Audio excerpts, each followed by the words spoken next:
Behold the one-hit wonder. Was it luck that vaulted Los Del Rio to the top of the charts with Macarena in 1996? Was it talent that catapulted the Knack to #1 with My Sharona in 1979? Luck or talent? Talent or luck? We'll never know why some bands hit it big with one song and then fade into obscurity. The real-life Sharona of the song ended up selling real estate after all when the glitz fizzled. The same dynamic applies to certain MLB one-hit wonders. Players who, for whatever reason, exploded for a month or a year only to come crashing down and land in the dustbin of baseball history, where, if they're lucky, they'll become a footnote in a baseball encyclopedia, or maybe they'll get profiled on a YouTube channel. Again, only if they're lucky. While we don't know what forces will produce the next Chumbawamba or Dexy's Midnight Runners, we do understand more about the statistical structures of MLB, especially the concept of regression to the mean. The key concept here is extreme production, some kind of outlier that defies prior or post performance. The more extreme the result, the more likely that comparatively more moderate results will follow. Sometimes this regression can take a while. For baseball GMs, this presents a big problem. When a player is new, there isn't a mean to regress to. There isn't an average that manages to capture the player's natural ability. Instead, we have an abundance of prospect lists, some of which end up being laughably inaccurate. Will Junior Caminero become the next Manny Ramirez? The Rays certainly hope so, but for every top 100 prospect, there's a Marcus Stroman somewhere looking at the list and not seeing his name. Just ask the White Sox. They had a roster full of elite prospects who either couldn't stay healthy or just straight fizzled out. Many of those guys are either done in the bigs now or on other teams. Sometimes players get a shot with the big squad and they go on a streak that may or may not have been the statistical reality of that player. When Ken Griffey Jr. homered in 8 straight games, it had been done just twice before, the definition of an outlier. Yet, it wasn't luck that led to the result. Jr. was one of the best ever. When Kevin Minch of the Rangers homered in 7 straight in 2006, it was probably heavily influenced by luck, because he went on to hit just 89 homers in his career total. For comparison, Jr. would have had to homer in 45 straight games to match Minchin's ratio, just to show you how unlikely that streak was statistically. Part of what makes baseball great is that the outliers can shock the game. Players can come out of nowhere, play like superstars that they never were, and then fall back to earth, never to be heard from again. One more note here before we get going, I'm not going to be exploring guys from the whole of baseball history, mostly because I think there's enough examples from recent history to dig into, and these are the players I found myself developing an emotional connection to back when they were successful. So I thought, why stray from that? With that in mind, here's our list of the craziest one-hit wonders in recent MLB history. Before we get more into that, I want to ask you a question. Can you actually watch the games for your favorite MLB team with zero issues? If you've purchased MLB TV in the past, blackout restrictions have probably given you issues at some point. So, how do you get around this? Well, you can do so easily using today's sponsor, Unlocator, and for cheaper than a cup of Starbucks coffee every month. Unlocator offers 2 primary services, their VPN and their Smart DNS. The VPN is pretty straightforward, giving you online security in the form of concealing your IP and encrypting your traffic. The package with said VPN also automatically includes their Smart DNS, which doesn't even require any software installation. The service routes location requests through Unlocator's infrastructure, allowing you to appear in the desired location for streaming without encountering restrictions. This means it not only works for MLB TV, but for any streaming service, period. The VPN plus DNS package clocks in at just $4.99 if you commit for 2 years, or $6.99 for a year. The DNS service on its own comes in at just $2.99 for 2 years or $3.99 for a year. And now with code MTC, you can also get 3 months completely free on top of this when you purchase a yearly or multi-year package. Think about it, you're already paying $30 a month to use MLB TV. Why not throw in a service that allows you to actually utilize the dang thing? For more info, go to the link in either the pinned comment or description. Again, that's code MTC at either the pinned comment or description for 3 months off a yearly or multi-year package with Unlocator. Now, back to our video. Nicknamed the Punisher, Aristides Aquino is a big man, 6'4" and 220 pounds out of the Dominican Republic. Signed at 16 by the Reds, Aquino would grind out 2 seasons in the Dominican Summer League before ever stepping onto an affiliated diamond in the States. Then came a slow ascent up the rungs of the Reds organization, where he consistently showed excellent power with a penchant for striking out. He was not a part of their long-term plans at any point really, just a body to fill out the AAA roster with a small amount of upside. But it was then that something funny happened. As 2018 began, Aquino started crushing everything he saw, smoking 24 homers over 63 games to go with a slash line of 302, 358, 637. The Reds seemed to figure, where there's smoke, there's fire, so they traded Yasiel Puig to the Indians and stuck Aquino in right field on August 1st. From here, all the Punisher did was set an MLB record by reaching 15 homers in the fewest plate appearances at 122. 14 of those homers came in August, to go with 33 RBIs and a .320 batting average. Not surprisingly, he was not only named NL Rookie of the Month, but NL Player of the Month. He even hit 3 homers in one game against the Cubs. He had an otherworldly WRC plus of 185, which is Mike Trout in his prime territory. Then came September, and what many critics were calling for came to pass. His inevitable regression. He hit just 200 with 5 homers and 14 RBIs, dropping his WRC plus all the way down to 117. So, was that Aquino's mean? That would still be pretty decent and enough to earn him some reasonable big league time. As it turned out, it wasn't even close. Between 2020 and 2022, when the Reds finally let him go, Aquino played in 187 games, hitting just 192 with 22 homers and striking out 38% of the time. The start of 2022 was especially brutal. When the Reds DFA'd him at the end of April, he was in the midst of an 0 for 25 slump and was hitting just .049 with 1 homer. He had went from player of the month to player on waivers. He came back 4 weeks later and actually got his average up to 217, but would struggle again to end the season, finishing below the Mendoza line at 197 with 10 homers. His WRC plus was down to 60. The Reds finally had enough and cut him loose completely, with Aquino then signing with the Japanese team. After a sub-600 OPS with them in 2023, he signed with the Mexican club for 2024, with whom he's currently producing around a 600 mark for as well. What does being named the Independent League Player of the Year get you? Ask Chris Colabello, who earned that honor in 2011. Most of the time it gets you precisely nothing. For 7 seasons, Chris Colabello toiled for the Worcester Tornadoes of the Canadian American Baseball Association, the Can-Am. For 7 seasons, Chris Colabello crushed the hapless pitchers of a league where just getting invited to spring training is a huge deal. Some guys would make it, almost all of them either pitchers or umpires. Position players still face incredibly long odds due to the lack of an ability to read a hitter's skill with peripherals, as you can do more so with hurlers. Chris Colabello played first, third, the outfield, wherever he thought an MLB team might need him. But for almost a decade, no one thought they needed him. Finally, in 2012, the Twins decided to see if he could do what he did in Worcester at the AA level. Turns out, he could. He hit 284 with 19 homers and 98 RBIs. That led to a promotion to AAA in 2013, where he hit 24 homers in 89 games, to go with a .352 batting average, easily ranking among the best minor league hitters of that season. The Twins brought him up in 2013 for his MLB debut, when Colabello was already 29 years old. He would only hit 192 over 54 games. Still, he showed enough raw skill that the Twins saw fit to give him another shot. He made the team out of spring training, and they got off to a hot start, having hit .347 on April 22nd when he injured his thumb. He tried to play through it, but there was nerve damage. After that, Chris's production plummeted, and on May 23rd, they sent him back down. At the time, he'd fallen all the way down to .232. He came back in July and was sent down in August. That was probably it, right? It was a miracle that he even made it that far after 7 seasons in the Can-Am. Before the 2015 season, the Twins sent him back to Canada, or more specifically to the Blue Jays, who probably saw him as a warm body for the AAA affiliate and little else. But Colabello proceeded to tear up the International League in April 2015, and at the same time, the Jays were having trouble finding a lineup presence to complement their big three, Jose Bautista, Edwin Encarnacion, and the newly acquired Josh Donaldson. So they decided to call up Colabello and see what he could potentially add. This paid dividends almost immediately, as he hit .368 in May, then .300 in June. He slumped to .224 in July, but then followed that up with a .386 August and .308 September. All told, he finished the season with a .321 batting average, 15 homers, and 54 RBIs in just 101 games. His OPS plus of 143 ended up being second on a team with all of those aforementioned sluggers, behind only the league's eventual MVP and Donaldson. What's more, he had helped contribute to the Jays making the playoffs for the first time in 22 years. Colabello hit .375 in the ALDS, including a huge homer in Game 4 as Toronto took the series before flaming out in the ALCS. Regardless, however, Colabello was set to become the Jays' starting first baseman in 2016, for the first time in his major league career having a job locked up out of spring training. But then, in April 2016, he failed a drug test and got suspended for 80 games. The problem was, Colabello denied taking a banned substance, and he spent hours and hours trying to figure out how anything got into his system, even testing his dog's medicines. But he could still produce no explanation, though everyone who knew him said that there was no way he had juiced. Still, MLB denied his appeal, and he was forced to serve a suspension. There ended up being a ton of controversy surrounding what ended up being a surge of seemingly unintentional steroid consumption around this time, not just with him, but with other players.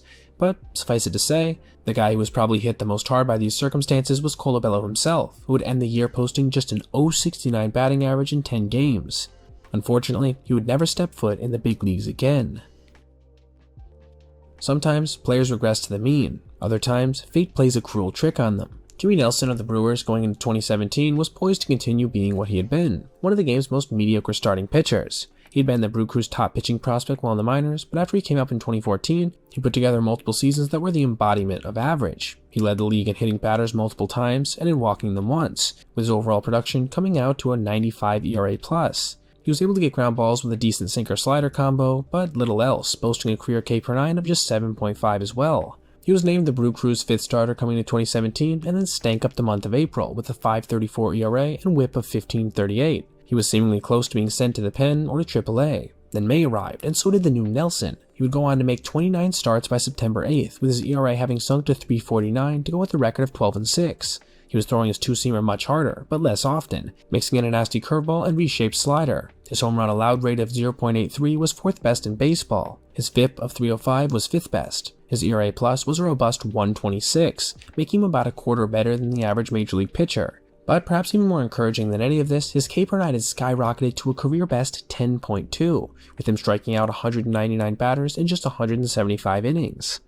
For comparison, the year before, he had K'd just 140 in about the same number of starts. He was one of the best starters in all of baseball, finishing 9th in NL Cy Young voting, and at 28 years old, it was finally seeming like he was going to live up to the hype he had built many years before as a prospect. But then, he crushed the ball off the wall against the Cubs, and he rounded first base a little wide. In the process, he had to scamper back and dive to the bag. He landed awkwardly, tearing his right labrum and straining his rotator cuff.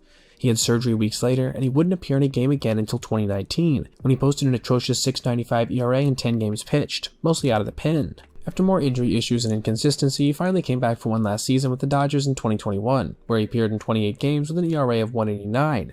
His pure stuff was dominant again in that stretch, striking out 44 in 29 innings as well. However, he was not destined to become baseball's next great starter to reliever story. He tore his UCL mid-season, and despite trying to come back, he never did fully recover. He last played in 2023, pitching to a near 4.5 ERA, mostly in AAA.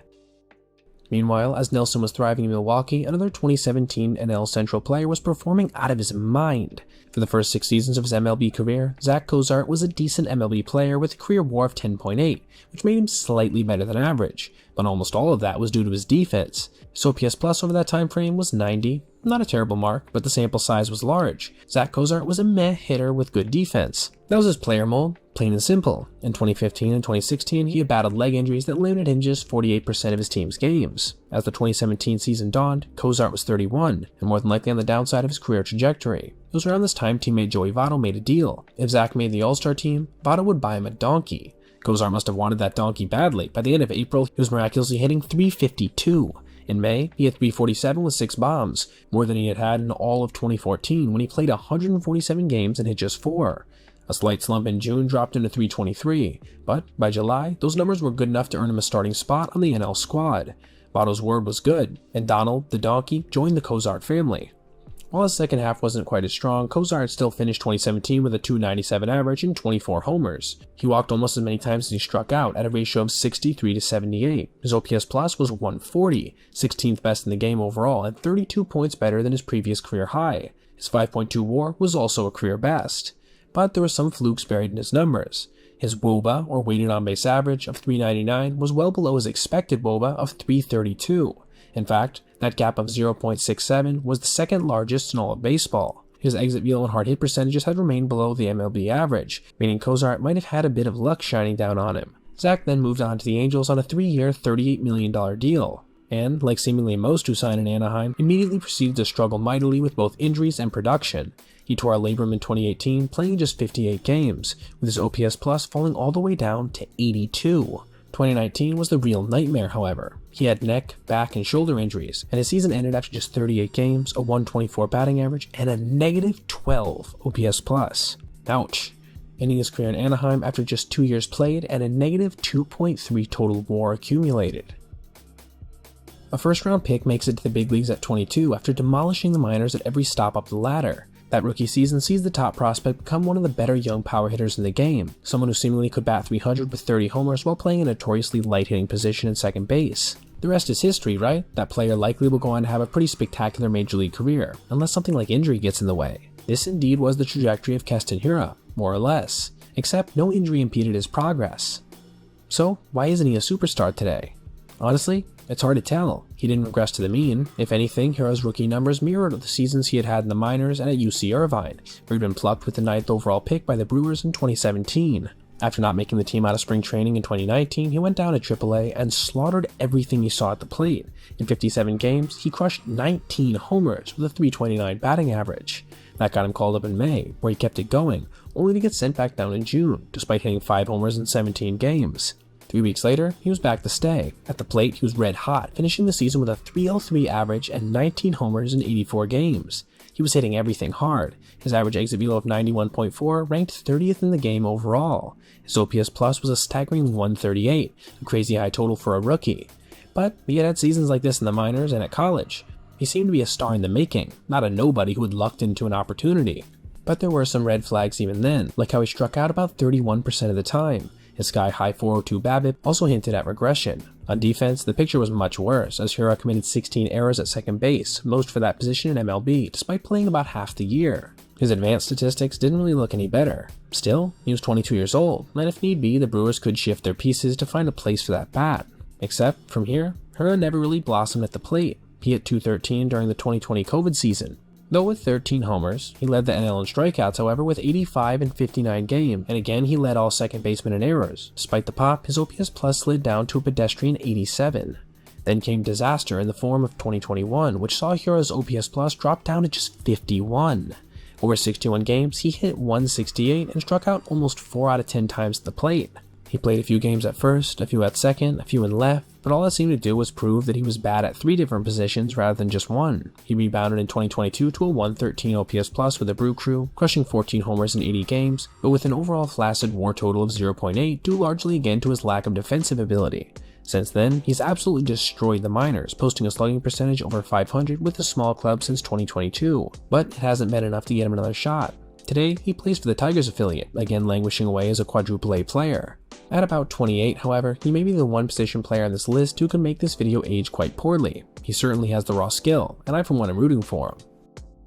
Meanwhile, in Atlanta, 2019 saw another top prospect who was living up to the hype. Michael Soroka was a first-round pick of the Braves in 2015, a 6'5", 250-pound sinker baller who aimed to combat the game's penchant for the 3 true outcomes by eliminating 2 of them, homers and walks. Soroka's talent was undeniable. He made his debut in 2018 at the age of 20 against the Mets, and all he did was throw 5 scoreless innings. The Braves were looking to him to cement a young rotation that would pair with their electric everyday players to form a juggernaut. The next season, Mike started 29 games for the Braves and went 13-4 with an ERA of 2.68 at the height of the juiced ball era. Even as this was going on, Soroka managed to shut down the long ball himself, surrendering just 0.7 homers per 9, best in the NL. For a 21-year-old, this was remarkable. It showed that when Soroka missed, he avoided the middle of the plate. With his power sinker, he induced ground balls at a 50% clip, well above the MLB average. He walked just 5.9% of the batters he faced as well, again much better than average. But perhaps his most incredible stat was that he had left almost 80% of base runners on base, showing incredible maturity for his age in big spots. All of that combined into an ERA plus that season that was an astounding 171 in 175 innings pitched. For good measure, he threw 7 innings of 1-run ball against the Cardinals in the NLDS. The future was bright for the rookie many observers considered to be among the game's most promising starters. Then came his first game in 2020 when he tore his Achilles. In a perfect world, he would have recovered in 9 to 12 months. But instead, almost a year after the first tear, he tore the same Achilles tendon again, just walking in the Braves clubhouse. Hamstring issues also hampered his recovery. He didn't pitch at all in 2021 or 2022 after throwing just 3 innings in 2020, essentially removing 3 full seasons from his resume. He made it back by May 2023, but the results were more than a little disappointing. His now diminished stuff produced a 6.40 ERA. His home run rate skyrocketed to 2.5 per 9. His ERA plus had fallen all the way down to 69. The truth was, it just wasn't the same pitcher. And sadly, it doesn't look like he's going to be ever again. He's currently barely holding on with the horrible White Sox team, starting his year 0-3 with an ERA of nearly 7. He's also walking about 13.4% of all hitters, almost triple his 2019 rate. Here's to hoping another unlikely comeback might happen, as he is only 26 as of the time of this video.